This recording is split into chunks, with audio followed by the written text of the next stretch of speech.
how to handle unexpected visitors. That's today's subject.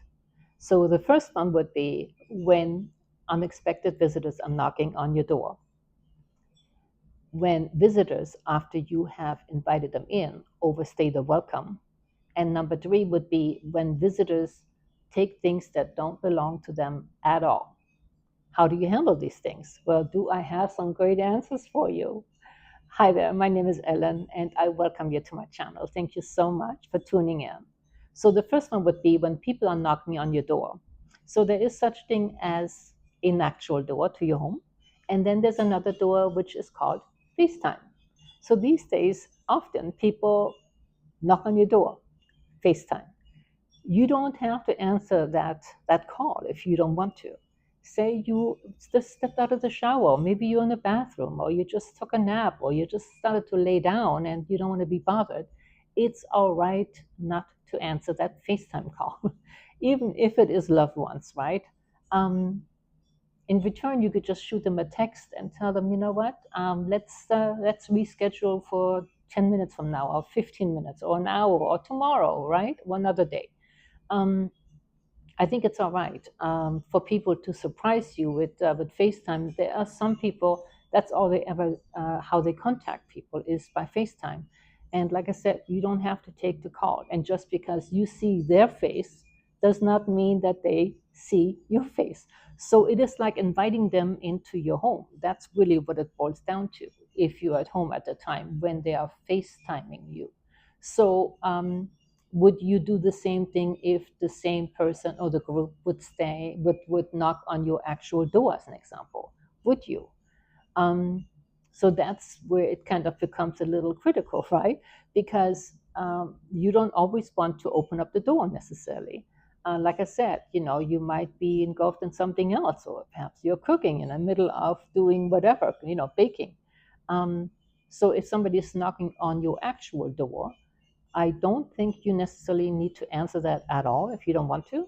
Now, if you know them and you go to the door and and they're telling you who they are, and you want to open up the door at that point, that's entirely up to you. But I think it is okay to tell them, you know what, give me 15 minutes, and if you're not in a presentable position at the moment, I think it's okay. Or tell them, give me 5 minutes, right?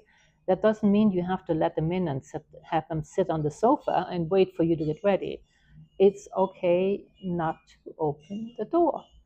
So again, with FaceTime, I think these days it has become such a classic. People just FaceTime all over the place. I see it often when I go to restaurants or in coffee shops where people are FaceTiming. I see their face and I'm in line. I'm like, okay, now they see me too. I mean, it's kind of interesting how it's almost like a phenomenon. It's like the younger generation is really into it, and at the same time, I think we need to be more cautious about who is all invited into that call. Sometimes, I remember one time I was at the DME and I was in line, and that person was on FaceTime, and I know they saw everyone behind him, and I was like, that's not okay. I don't want to be in their call, in the middle of their call. It's strange. But anyway, if people were to knock on your door, say you have a repair person coming, and they are running late, they should really contact you first and tell you that they're going to be late.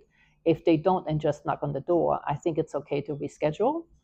I think it's a matter of respect and putting down your foot, your boundary, so to speak, and say, no, you were scheduled at 2 o'clock. It is almost 5 o'clock at this point. You're going to have to come back another day. And for you to open the door or not, that's up to you. Obviously, I think these days just need to be safe, right? So know who you're talking to, right? And before you let them in.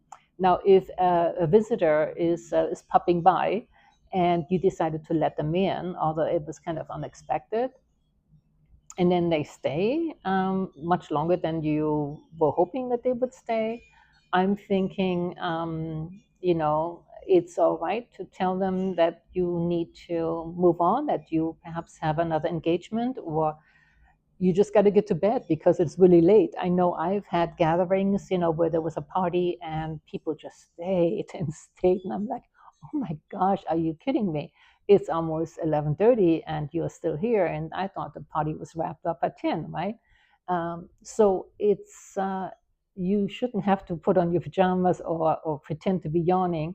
Um, it's all right to tell them, look, you know what, I need to wrap this up. You need to go home, and it was really nice having you here, and I'll see you another time. I mean, some people just don't get the hint, so to speak, when you tell them that you are out of whatever, right? Food, wine, Kool-Aid, 7-Up, whatever you're serving, right?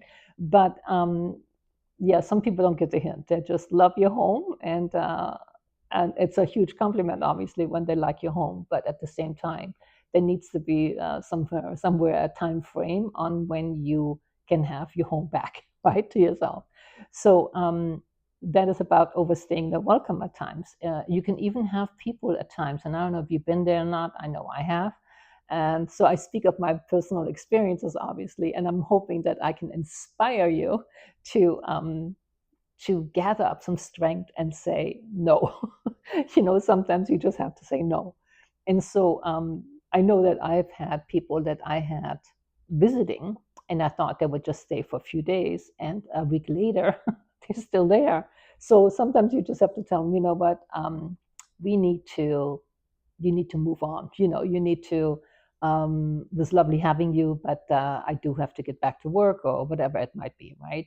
Um, yeah, it's just, I think it's just something about respecting one another, right? And hopefully they respect the host to put up the boundaries, healthy boundaries. Um, so then, of course, there are visitors that are taking things that don't belong to them at all. And I'm not necessarily talking about physical things, so to speak. I'm talking about your time, your energy,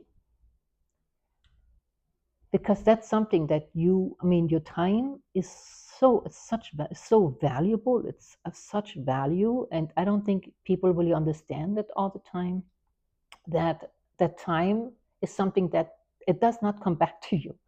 The 15 minutes that I've been given by YouTube at the moment, it is something that I wholeheartedly give to you, and I'm hoping that with every Tuesday and every Thursday, every Friday for you, so every Tuesday and every Friday, that you will take something away and be grateful for it, and hopefully learn something from these videos that I'm posting, that I'm talking to you, because our time is of value. It really truly is.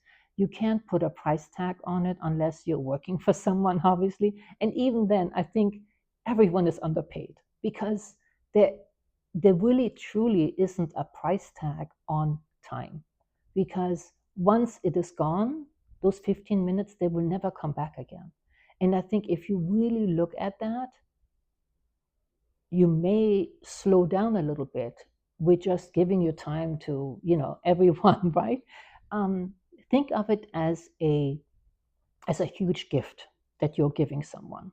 So if you are getting together with someone, and they may be in your home, and they are going through some difficult times, and they want to get some advice and what have you. And of course, it is super kind of you to do that. And I know I have done that too. And I'm hoping, we are all good citizens, so to speak, to give that precious gift to someone. But I'm also hoping that on the other hand, it's being appreciated. So your time, like I said, is something that cannot be replaced. You cannot get that hour that you gave to someone back. And no matter how much someone pays for your time, there isn't a price tag that you can put on it. If you give someone, even that you work for, and you say you make $100,000 a year, as an example, or half of it, whatever, in whatever position you are, and you give your time to that company, that is something you will never ever get back, ever. And it's almost like you're taking a car out, as an example. There's wear and tear, right, when you drive the car. Well, when you are moving around in a company, day in, day out, year in, year out, it also takes its toll. There is wear and tear. And maybe not in your 20s, but when you are getting older, for sure, you will eventually feel it that, you are giving more than just your time. You're giving the energy as well. And that's my next a point that I would like to address, that when you have people in your home, they don't just take your time, and hopefully, you have a good relationship and you are more than happy to give them some of your time, but it also includes your energy, because when we are talking to someone else, or we're listening to someone else, and we are in their presence, and they are in our presence, hopefully, that you give of your precious energy as well. And that is also kind of emptying your tank, so to speak, because we are only being given a certain amount of energy daily. And when the cup is empty, it is empty, and you need some rest before you can fill it back up again. And maybe some prayer, some meditation. It takes a lot to get your energy back, so to speak. And I mean, I have met many people who left their job because they were completely depleted, depleted to a zero. They had nothing else to offer, and they didn't even care where the next paycheck came in. They were just done. They were done. They walked out. They were done. um, Ran out of the back door. I've seen it when I was living on the East Coast. They were just done.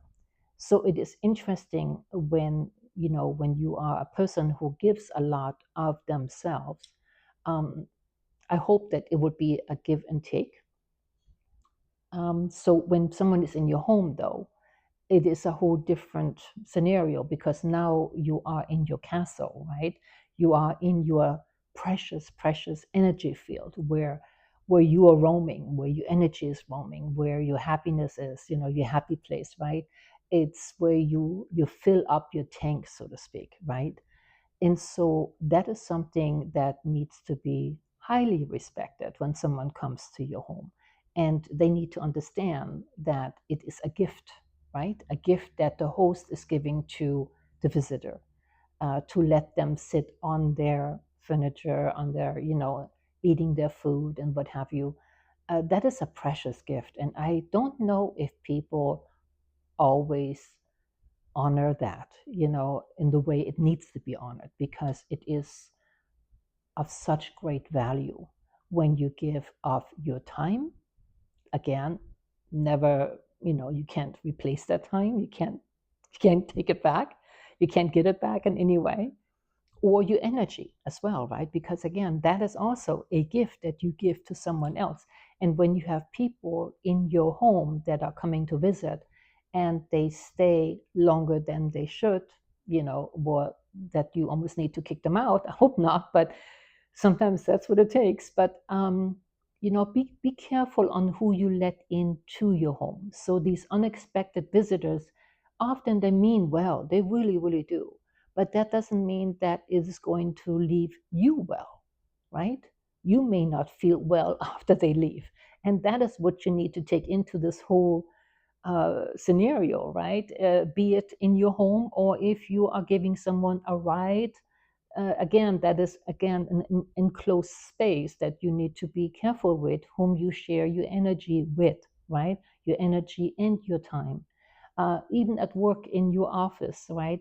Be careful on who you are let into that office, to invade your space, so to speak. Have your boundaries up, obviously, and tell them, okay, I gave you 15 minutes, time is up, you need to get back to work. It's all right to say, look, please don't eat your lunch here in my office. I'm busy, or I'm zooming with someone here in a minute or two, and I need some quiet time. So be more selective, I guess, with whom you let into your home, be it on FaceTime, which is a big thing these days, or your actual home, even your car, all these enclosed spaces, or high visibility. Be careful. Don't let just anyone enter. All right.